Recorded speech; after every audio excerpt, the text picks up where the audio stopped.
Assalamualaikum warahmatullahi wabarakatuh. Alhamdulillah berjumpa lagi bersama saya Wahyu Tomo dalam bincang bersama sahabat Wahyu. Mudah-mudahan sahabat Wahyu semua sehat dan mudah-mudahan Allah memberikan kita kenikmatan iman Islam ini dan istiqomah dalam menjalani dakwah syariah Islam kafah. Dan mudah-mudahan Rasulullah Muhammad SAW memberikan syafaatnya kepada kita semua. Eh, Baik, sebelumnya saya ingin menyapa dulu narasumber kita. Assalamualaikum warahmatullahi wabarakatuh. Bang Rocky, apa kabar? Waalaikumsalam warahmatullahi wabarakatuh. Kabar baik, Bung Wahyu.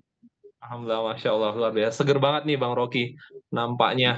Baik Bang Rocky, kita sedang apa? Kita akan membahas terkait money politik yang akan dilegalkan. Untuk itu tema bincang bersama sahabat Wahyu sesi kali ini adalah money politik dilegalkan. Ini demokrasi. Jadi sebelumnya dari rmol.com bahwa legislator PDIP mengusulkan politik uang dilegalkan. Dan Jarod menyatakan bentuk kejengkelan dan kegeraman yang mendalam. Jadi pernyataan anggota Komisi 2 DPR RI dari fraksi PDIP, Hugua yang mengusulkan politik uang dilegalkan dan masuk ke dalam PKPU merupakan bentuk kekecewaan yang mendalam dari sistem penyelenggaraan pemilu. Nah, jadi ada bahwa salah satu politisi PDIP usul agar politik uang ini dilegalkan gitu. Alasannya ya sekarang dilakukan sembunyi-sembunyi. Jadi biar bisa terang-terangan begitu Bang Rocky. Apa tanggapan Bang Rocky dengan statement ini Bang Rocky? Ya, yang pertama saya ingin menyapa dulu seluruh para pemirsa sahabat Wahyu di berbagai penjuru negeri. Semoga semua dalam keadaan sehat dan juga diberikan rezeki yang berkah oleh Allah Subhanahu wa taala. Amin Nah, ya ini Allah. uh, usulan dari politisi PDIP ini menurut saya bahaya ini. Bahaya dan bisa menyesatkan kita. Kalau sudah tahu hari ini dilakukan sembunyi-sembunyi dan itu tidak legal, mestinya bukan diusulkan supaya dilegalkan. Mestinya diusulkan itu harusnya aparat hukum menindaknya harus lebih tegas, kemudian hukumannya harus jauh lebih keras. Dua faktor itu yang harusnya diusulkan, bukan malah dilegalkan. Ini usulan seperti ini kalau diteruskan atau dilanjutkan itu sangat berbahaya. Misalnya begini, karena korupsi hari ini tidak dilegalkan, kemudian masih ada yang korupsi main sembunyi-sembunyi, kemudian supaya lebih aman dilegalkan, kan lebih berbahaya Iya. lagi itu. Nah, ini menurut saya pola pikir seperti ini bisa berbahaya dan sangat menyesatkan bagi bangsa ini dan negeri ini kalau itu diterus-teruskan. Jadi menurut saya ini usulan, ide, gagasan dari politisi yang sangat berbahaya dan bisa menyesatkan banyak orang termasuk kehidupan berbangsa dan bernegara. Jadi sesuatu yang sudah dianggap ilegal, sesuatu yang dianggap sebagai eh, kriminal atau berbahaya, kemudian diminta dilegalkan supaya dianggap maklum atau dianggap sah, itu berbahaya sekali. Itu kalau dilanjutkan korupsi juga, karena selama ini orang masih sembunyi-sembunyi dan takut-takut, mending dilegalkan. Oh, bahaya sekali. Pencurian, kalau nanti karena sekarang orang ada hukum pencuri tapi masih ada yang mencuri dan sembunyi-sembunyi, nanti kalau dilegalkan lebih berbahaya lagi. Misalnya kalau begal motor, sekarang ada hukumannya, tapi kalau Iya. dilegalkan nanti bisa lebih ramai lagi gitu. Jadi menurut saya ini pola pikir yang sangat sesat dan menyesatkan dan berbahaya bagi kehidupan berbangsa dan bernegara. Begitu Bung Wahyu. Baik, tapi begini Bang Rocky, banyak pihak menyatakan bahwa apa yang tidak mungkin bisa dilakukan dalam sistem demokrasi seperti ini. Artinya sistem ini akan mungkin sekali untuk melegalkan hal itu gitu Bang Rocky. Iya, kalau memang sistem demokrasi memang sesuatu yang ilegal bisa legal, sesuatu yang awalnya kriminal bisa jadi sah, sesuatu awalnya yang baik bisa dinyatakan berbahaya, dan itulah tergantung kesepakatan. Nah, Iya. inilah salah satu kelemahan dalam sistem demokrasi kalau kita tidak ingin suatu kebobrokan yang luar biasa dan bahayanya sistem demokrasi, di mana Hmm. sesuatu nilai itu sangat tergantung dari kesepakatan. Kalau Hmm. para koruptor itu sepakat bahwa korupsi itu halal dan mereka Iya. bisa mengubah undang-undang itu, maka undang-undangnya berubah. Ini Hmm. bahayanya kalau sesuatu nilai benar dan salah, halal dan haram, itu diserahkan standarnya kepada kesepakatan manusia. Jadi Hmm. sangat tergantung kepada manusia mana yang sepakat. kalau manusia yang para koruptor sepakat korupsi dilegalkan dan halal, maka bisa saja keluar undang-undangnya halal. Misalnya Hmm. kalau apa tadi itu sesuatu ajaran Islam yang misalnya diwajibkan oleh Allah, kemudian bisa dinyatakan itu terlarang, itu bisa juga terjadi itu, gitu. Jadi ini menurut saya memang salah satu titik kelemahan dan bobroknya kalau boleh dibilang sistem demokrasi itu ketika menyerahkan keputusan benar dan salah, baik dan buruk, halal dan haram itu dari kesepakatan manusia, bukan Iya. kepada zat yang netral, zat yang universal, zat yang memang punya otoritas untuk tidak punya kepentingan individu atau kepentingan kelompoknya untuk menentukan suatu itu halal atau haram. Itulah sebenarnya harus ditentukan kepada standarnya kembali kepada Allah Subhanahu wa taala sang pencipta manusia dan alam semesta. Itu tidak mungkin punya kepentingan-kepentingan tertentu. Tapi kalau diserahkan kepada kesepakatan manusia, maka tergantung mereka yang punya kepentingan dan punya kekuatan, punya kewenangan itu bisa melegalkan. Ini yang berbahaya dalam sistem demokrasi. Baik, begini Bang Rocky, misalkan kita lihat pemilu yang lalu lah bahwa, tidak bisa dipungkiri bahwa politik uang itu terjadi gitu.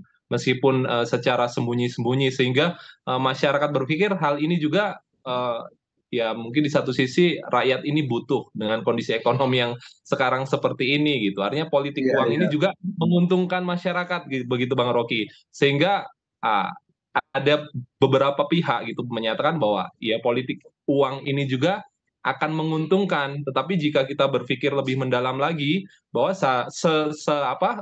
sebenarnya rakyat ini dirugikan sekali hanya karena mendapatkan, money politik yang mungkin hanya ya ratusan ribu gitu kan, nggak sampai jutaan juga. Tapi mereka dirugikan dengan kebijakan-kebijakan yang memang sangat tidak manusiawi untuk 5 tahun ke depannya, begitu Bang Rocky.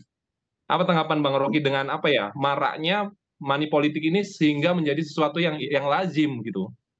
Iya, jadi memang politik ini satu sisi bisa jadi menguntungkan masyarakat tertentu dalam waktu tertentu dan Iya, dengan keuntungan tertentu.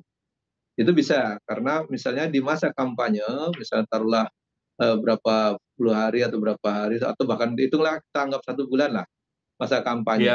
Berarti kan di masa itu masyarakat mendapatkan uang yang dari para politisi itu melakukan money politik. Berarti iya, masyarakat dalam hal ini diuntungkan. Tapi kan kita bisa ukur besarnya money politik yang dikeluarkan itu berapa untuk masyarakat. hmm, Di sisi lain, ketika setelah selesai pemilu, setelah selesai pesta demokrasi, maka giliran para politisi dan para oligarki yang berpesta. Mereka lah hmm, yang menentukan anggaran, mereka yang menguasai budgeting, mereka yang menguasai sumber daya alam, mereka yang menguasai kebijakan. Akhirnya apa? Muncullah penguasaan bisnis, penguasaan APBN, keuangan negara untuk kepentingan proyek-proyek mereka, sumber daya alam kita, kekayaan alamnya juga dikuasai oleh para politisi dan para oligarki. Kemudian yang paling berbahaya setelah mereka menguasai itu semua, mereka menaikkan beban itu kepada pajak rakyat.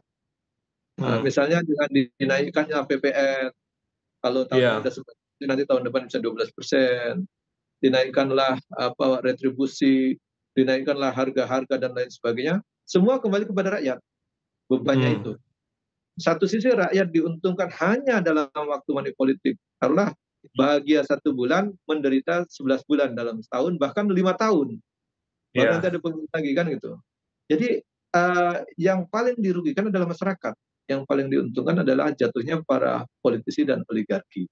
Nah, di sini yang menurut saya perlu diingatkan kepada masyarakat bahwa mungkin money politik itu bisa menguntungkan masyarakat, tapi dalam waktu yang singkat saja, maksimal hmm, 1 bulan, tetapi dia harus menderita selama 5 tahun, berarti iya, 60 bulan itu. Gitu. Ya untungnya tidak seberapa, dia menderitanya sekian tahun itu, ditekan, dihisap dengan pajak, dinaikkan harga-harga, bahkan mungkin dengan berbagai kebijakan yang menyusahkan gitu. Nah, itu yang terjadi. Misalnya baru saya sekarang kita lihat UKT naik, uang kuliah naik, iya, uh, pertalite makin sulit, nanti akan naik ganti premium misalnya dan seterusnya lah. hmm, Terus iya, kemudian pajak PPN sudah diinformasikan nanti akan naik tahun depan misalnya. Ini kan bentuk bahwa boleh rakyat berpesta dan melakukan money politik dalam waktu beberapa bulan menjelang pemilu, tetapi setelah itu giliran para politisi dan para oligarki berpesta untuk mengembalikan uang-uang yang mereka gunakan untuk money politik pada menjelang pesta demokrasi yang lalu. Ini berbahayanya kalau terjadi.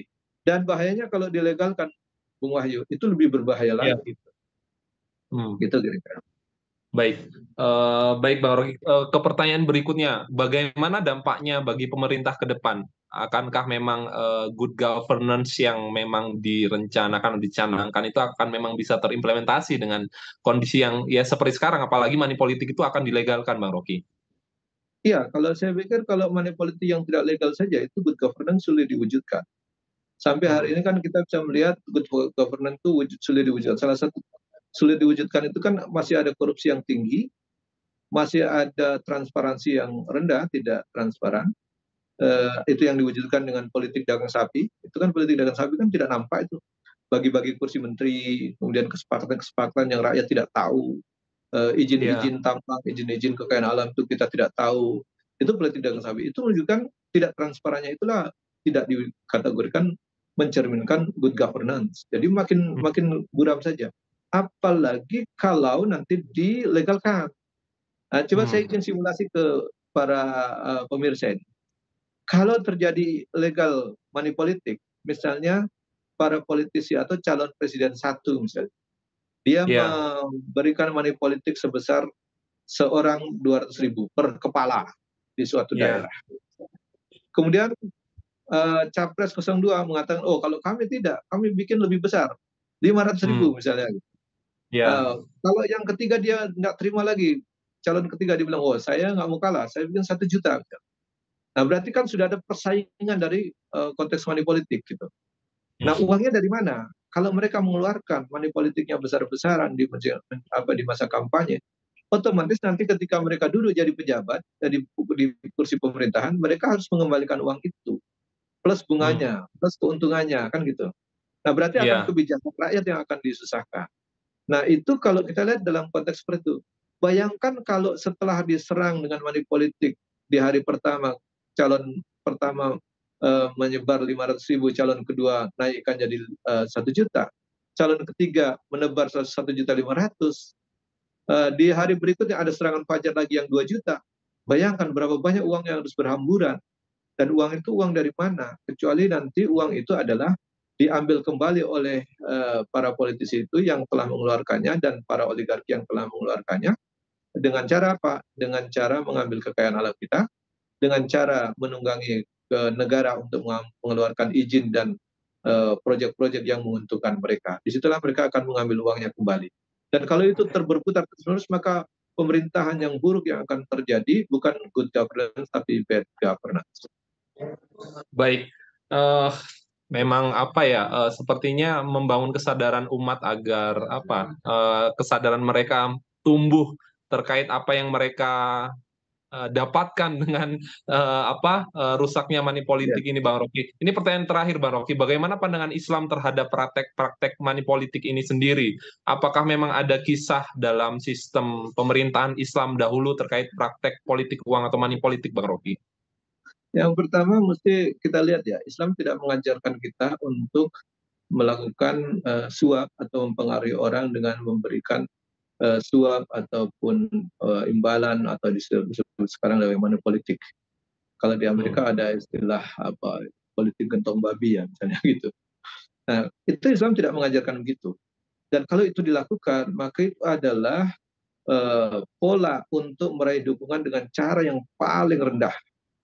Karena dalam kepemimpinan yang baik, dia harus membuat orang itu mendukung dia, memberikan support kepada calon pemimpin itu karena gagasannya, karena dedikasinya, karena integritasnya. Kepercayaan bahwa orang ini memang baik, bukan karena dibayar. Nah, Hmm. jadi bukan persoalan bayar membayar atau money politik, itu yang buruk. Di dalam Ya, sistem pemerintahan Islam tidak dikenal itu dari dulu dengan sistem money politik. Kalau kita lihat yang bisa menjadikan contoh referensi dari beberapa pemimpin Islam, yaitu para khulafaur rasyidin, para ya, khalifah yang empat, itu kan tidak ada praktek-praktek melakukan money politik gitu. hmm, Yang ada adalah suatu keunikan yang mungkin tidak akan terjadi di masa sekarang. Ketika Umar bin Khattab ditunjuk, disepakati di Sakifah Bani Saidah untuk menjadi khalifah, justru Umar bin Khattab menunjuk Abu Bakar, kan gitu. Kalau sekarang mana ada gitu. Misalnya kalau 01 menang, kemudian nunjuk Iya, 02 aja yang jadi, misalnya. Kan nggak mungkin terjadi di hari ini karena semua saking berebutnya.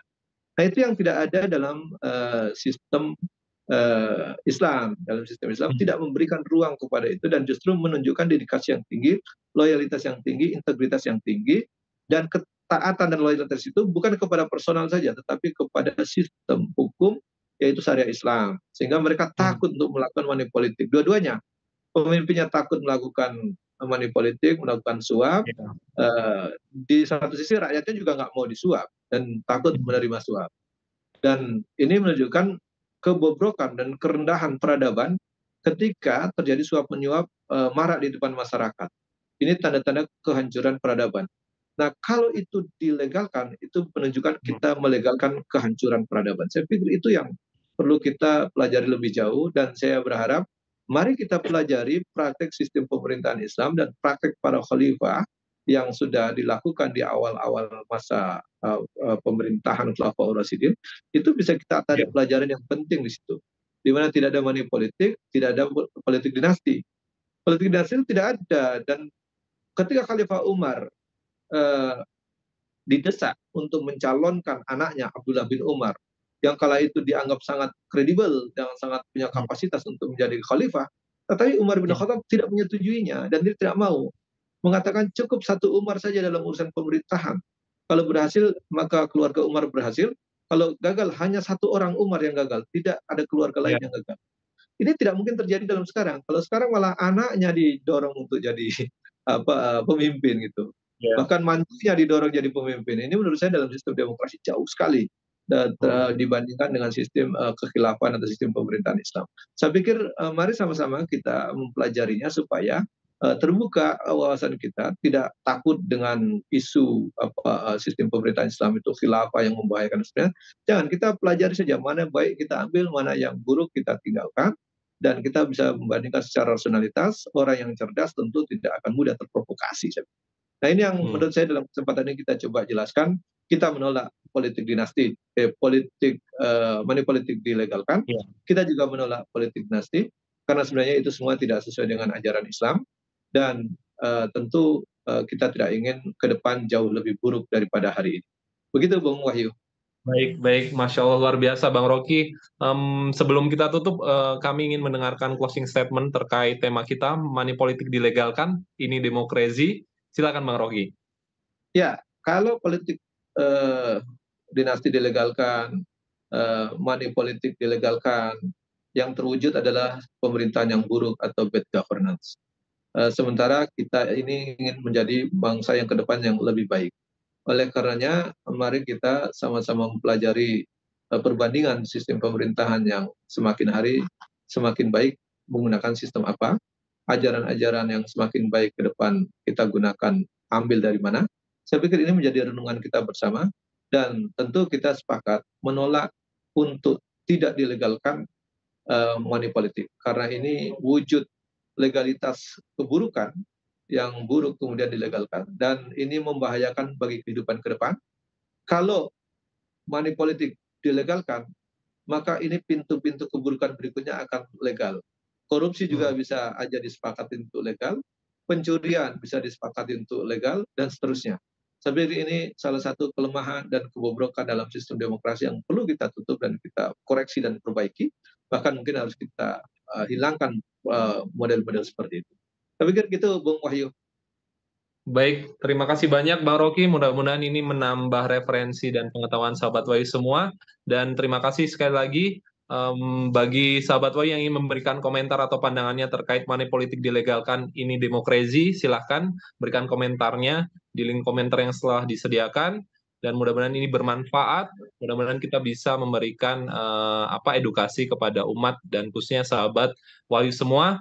Sekali lagi kami ucapkan terima kasih jazakallahu khair Bang Rocky atas waktunya, dan kepada sahabat Wahyu semua. Insya Allah kita bertemu lagi dalam bincang bersama sahabat Wahyu sesi selanjutnya. Akhirul kalam, assalamualaikum warahmatullahi wabarakatuh.